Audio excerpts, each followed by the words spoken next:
데살로니가전서 1장 1절 말씀 다 같이 한 목소리로 받들어 읽도록 하겠습니다. 바울과 실로아노와 디모데는 하나님 아버지와 주 예수 그리스도 안에 있는 데살로니가인의 교회에 편지하노니 은혜와 평강이 너희에게 있을지어다. 아멘. 예. 그리스도인으로서 우리의 정체성은 이 교회의 정체성입니다. 그래서 여기서도 이 데살로니가인의 교회라고 하는데 그 교회의 정체성을 우리가 제대로 알므로써 우리가 어떻게 그리스도인으로서의 정체성을 가지고 또한 성장하고 또 살아가고 그 은혜를 누릴 수 있는지 우리가 깨달아 알 수가 있습니다. 교회의 정체성은 한마디로 말하면은 하나님이 아버지이시고 바로 또한 주 예수 그리스도 즉 예수 그리스도께서 우리의 주님이시고 또 예수님이 그리스도 우리의 구원자 되시는데 바로 그렇게 하나님 아버지와 주 예수 그리스도 안에 있는 것이 교회의 정체성입니다. 그래서 이 첫 번째로 하나님 아버지에 대해서 우리가 어제 잠깐 언급했습니다만 하나님 아버지라고 할 때는 결국 모든 만물이 하나님을 통해서 창조되었다. 이제 그런 고백이죠. 그래서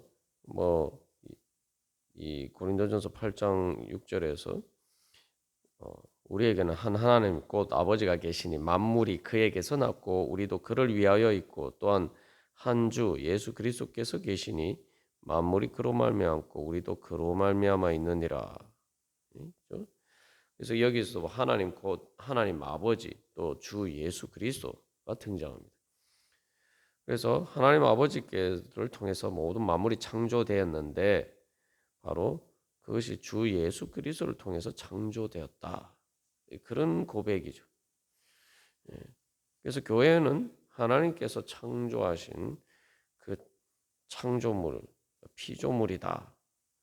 그래서 또 사도행전 17장 28절 29절에서도 바울은 우리가 그를 힘입어 살며 기동하며 존재하느니라. 너희 신중 어떤 사람들의 말과 같이 우리가 그의 소생이라 하니 이와 같이 하나님의 소생이 되었은즉. 그래서 그를 힘입어 살며 그 안에서 살며 움직이며 존재한다.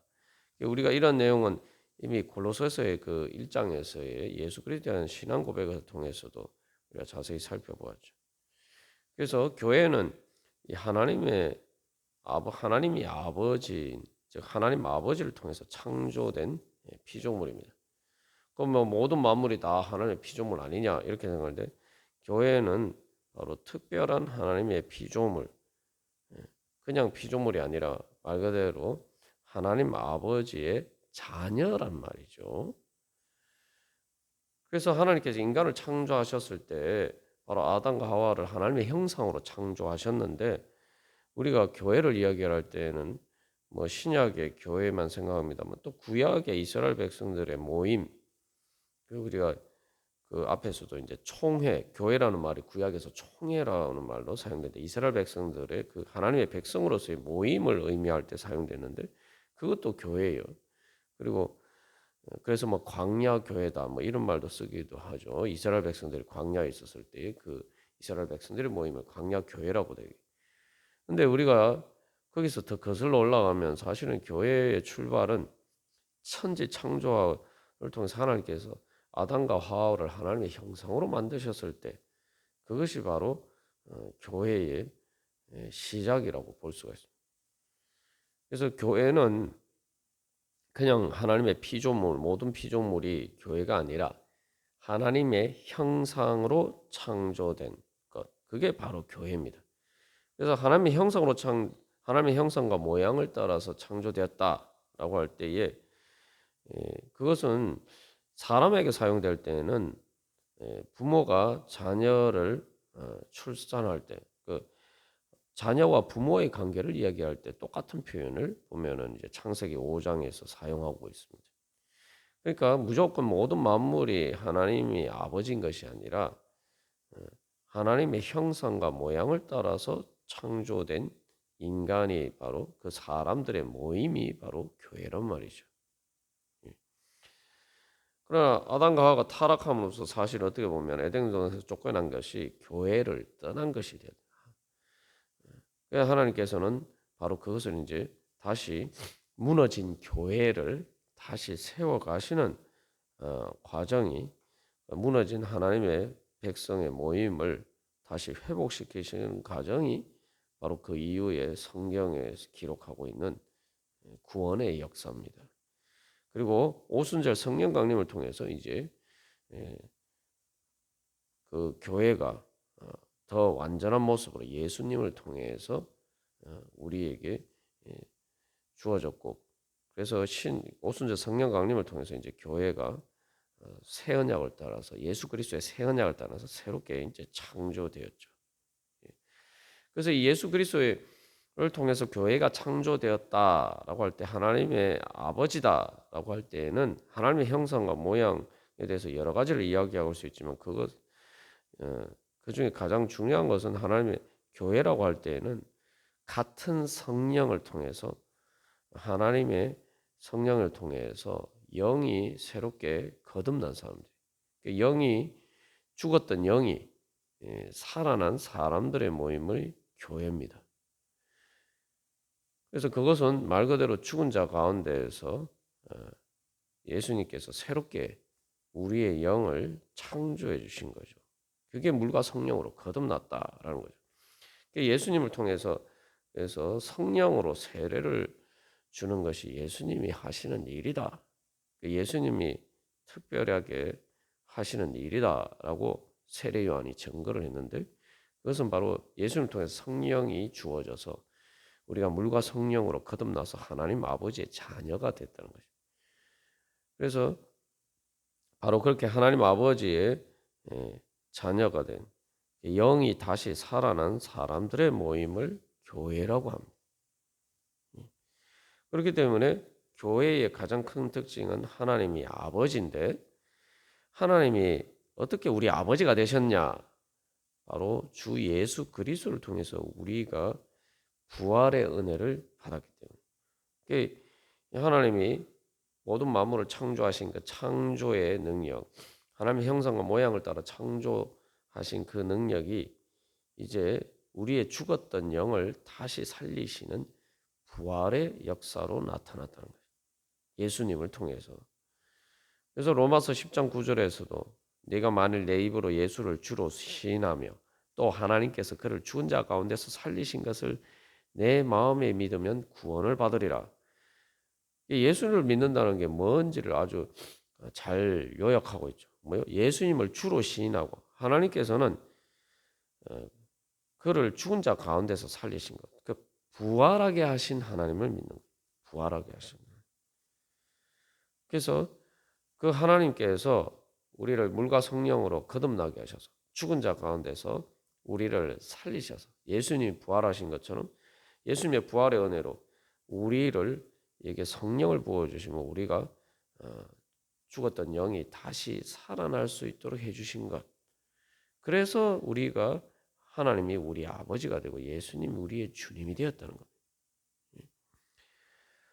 그래서 한마디로 요약하면은 교회의 정체성이 뭐냐? 하나님을 통해서 창조가 되었고 예수님을 통해서 부활한 사람들의 모임이에요. 여기서 우리는 바로 교회에게 주신 생명의 은혜가 뭔지를 알 수 있어요. 그러니까 교회는 또 다른 말로 하면 그것은 하나님의 창조의 능력을 받은 그 창조의 능력을 통해서 태어난 것이 교회고, 또 예수님의 부활의 능력을 힘입어서 부활한 것이 바로 교회입니다. 창조와 부활.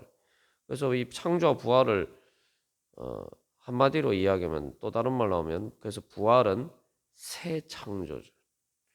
창조는 무에서 유를 창조하는 것이, 무에서 유를 만들어내는 것이 창조입니다.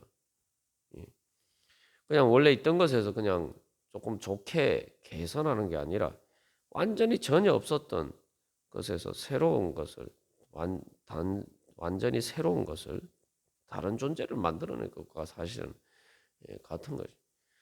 그리고 뭐 죽은 사람을 다시 살리는 것도 마찬가지.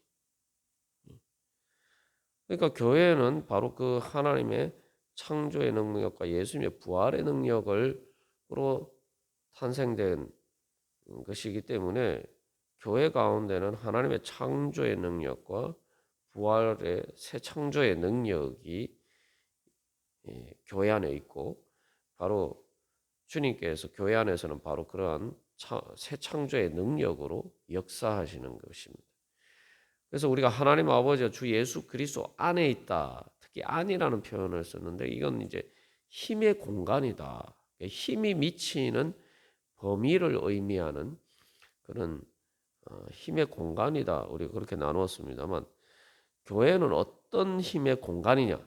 바로 하나님의 새 창조의 바로 능력이, 그 힘이 작용하는 공간이라는 거예요. 그리고 우리는 그 공간 안에 있기 때문에 바로 예수님을 우리의 주님으로 당당하게 섬길 수 있다는 거죠.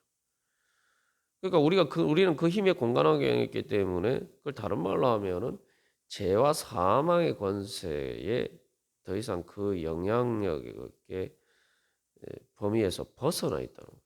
거기에서 자유해 있다는 거죠. 마치 이스라엘 백성들이 출애굽했을 때에 바로의 종로로 타는 데서 바로의 그 권세에서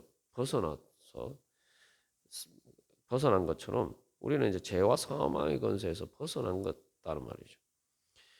겉으로 보면 우리가 세상에 사니까 그런 영향을 계속 받으면서 어, 예수님께서 요한복음에서 말씀하신 그 세상 임금, 세상의 사탄의 악한 것의 그 공중의 권세 잡은 자 아래 있는 것처럼 보이지만, 그러나 교회는 그 세상 권세를 초월하는 하나님의 영역입니다.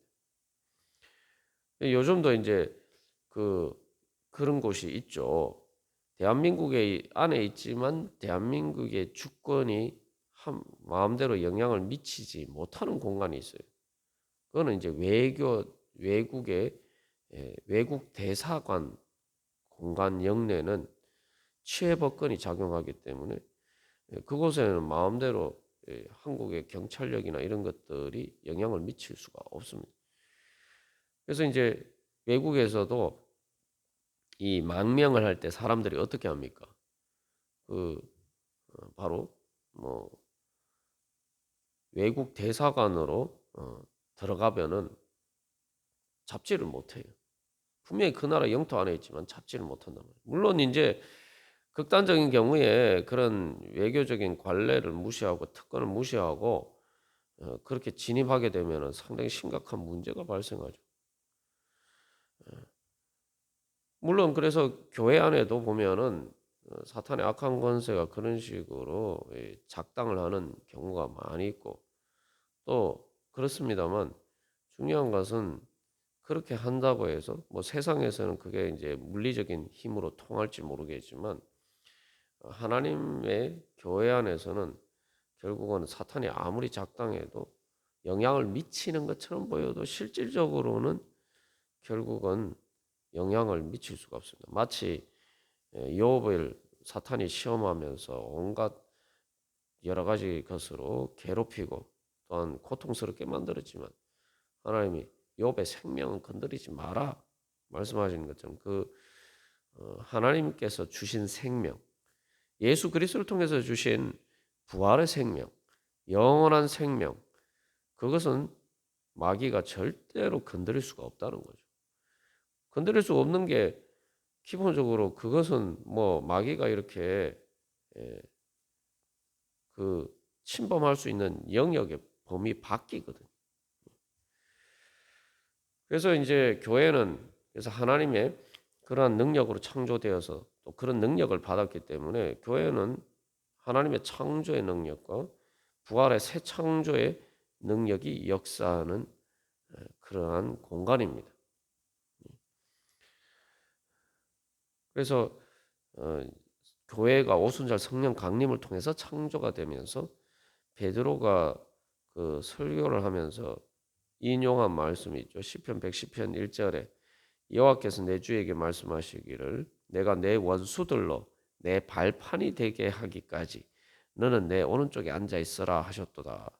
그래서 여기서 보면 여호와께서 내 주에게 말씀하시기를, 그래서 이 주님이 바로 예수님이다.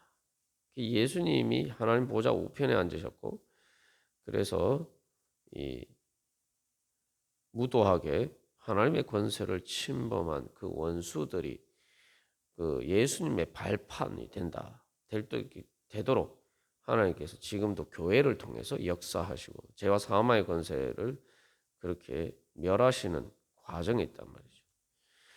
그래서 이 발판이 된다는 게 뭡니까? 발판이 된다는 거는 말로 한마디로 하면 발로 짓밟아서 없애버리는 거죠. 사탄의 머리를 상하게 하시겠다. 예수님 하나님께서 약속하셨는데 그 약속이 교회를 통해서 이루어지는 것입니다. 그래서 하나님께서 하와에게 모든 산자의 어머니다, 하와를 통해서 구원하실 것이다 말씀하셨기 때문에, 약속하셨기 때문에 아담이 이제는 하와를 이름을 바꾸죠. 모든 살아있는 자의 어머니다. 그러니까 하와를 통해서 또 여자를 통해서 마리아를 통해서 태어나신 예수님을 통해서 사탄의 머리를 상하게 하시고, 그 말 그대로 발로 사탄의 머리를 밟아서 없애시고 멸하시고, 그렇기 때문에 그것 예수님의 그 은혜, 구속의 은혜를 통해서 모든, 그러니까 교회가 새롭게 창조될 것이다. 그래서 하나님 아버지의 자녀로서 어머니와 같은 교회를 통해서 바로 예수를 믿는 사람들이 거듭나게 또 살아나게 될 것이다. 그래서 예수님께서 그 마르다에게 하신 말씀이 그 말씀이죠.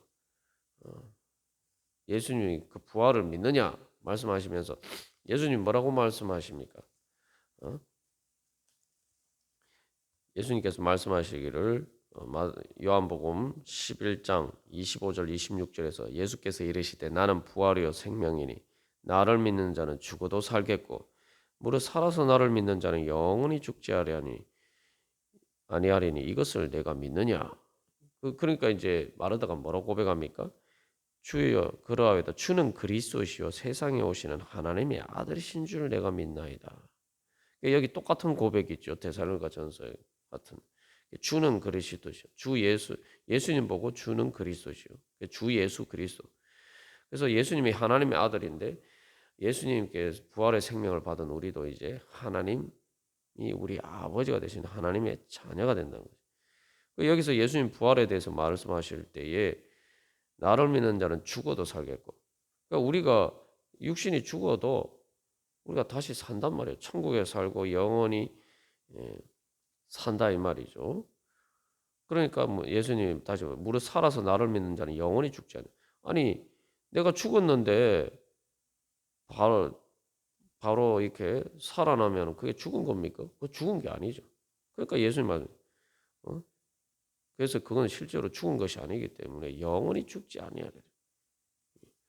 우리가 바로 하나님 아버지와 주 예수 그리스도 안에 있다라는 것은 바로 이러한 하나님의 부활과 새 창조의 능력 안에 있다는 겁니다. 그리고 교회를 통해서 계속 하나님께서 우리를 또한 구원하셨을 뿐만 아니라 또 우리를 통해서 하나님께서는 계속 그렇게 새 창조의 역사를 이루어 가신다는 거죠. 새 창조의 역사가 뭡니까? 예수를 안 믿는 사람들이 예수를 믿고 변화가 되는 거예요. 하나님의 자녀로 거듭나는 거예요. 그게 바로 무에서 유를 창조하시듯이 하나님 새롭게 창조하시는 부활의 능력입니다. 그게 새 창조의 역사예요. 교회는 바로 그 하나님의 능력 안에 있기 때문에 죽어도 죽은 게 아니란 말이에요. 교회사를 보면은 교회가 정말 이게 진짜 하나님의 교회가 맞냐? 교회가 이렇게 타락하고 또 이렇게 뭐 타락으로 망할 것처럼 보이기도 하고, 때로는 데살로니가 전서 교회처럼 피박과 환난 가운데서 교회가 망할 것처럼 보이고, 어떻게 보면 교회가 진짜 살아있기는 살아있는 것인가 이렇게 보이는 순간에도, 그래서 교회가 다 죽은 것처럼 보였는데도 교회는 죽지 않고 다시 부활해서 오히려 더 하나님께서 역사하셔서 죽을 것처럼 보였던 그 교회가 다시 살아날 뿐만 아니라 단순히 다시 살아나는 것이 아니라 회복될 뿐만 아니라 오히려 더 크게 그 이전보다도 그 핍박과 타락한 것보다 더 그 교회가 부흥하고 하나님의 생명의 능력이 더 크게 나타나서 그래서 오늘처럼 결국은 어, 교회가 땅끝까지 이르러 하나님의 복음이 전파되는 그런 하나님의 역사가 일어났단 말이죠. 그게 바로 교회의 정체성입니다. 그래서 우리가 바로 그 교회의 정체성이 우리의 정체성이다. 그래서 내가 어떤 하나님의 은혜 가운데 있느냐, 어떤 하나님의 능력 가운데 있느냐, 바로 하나님의 그 창조, 새 창조와 부활의 능력 안에 있는 사람이다. 나는 그런 하나님의 자녀다. 우리가 다시 한번 그런 정체성을 분명히 알고 또 그것을 믿고 그걸 믿고 또한 그 능력으로 주님께서 우리 가운데 역사해 주시기를 소망하면서 우리가 오늘도 기도하면서 또 주님의 뒤를 따라갈 때 우리를 통해서 하나님께서 오늘도 새 창조의 역사를 이루어 가실 줄 믿습니다. 다 같이 기도드리시겠습니다.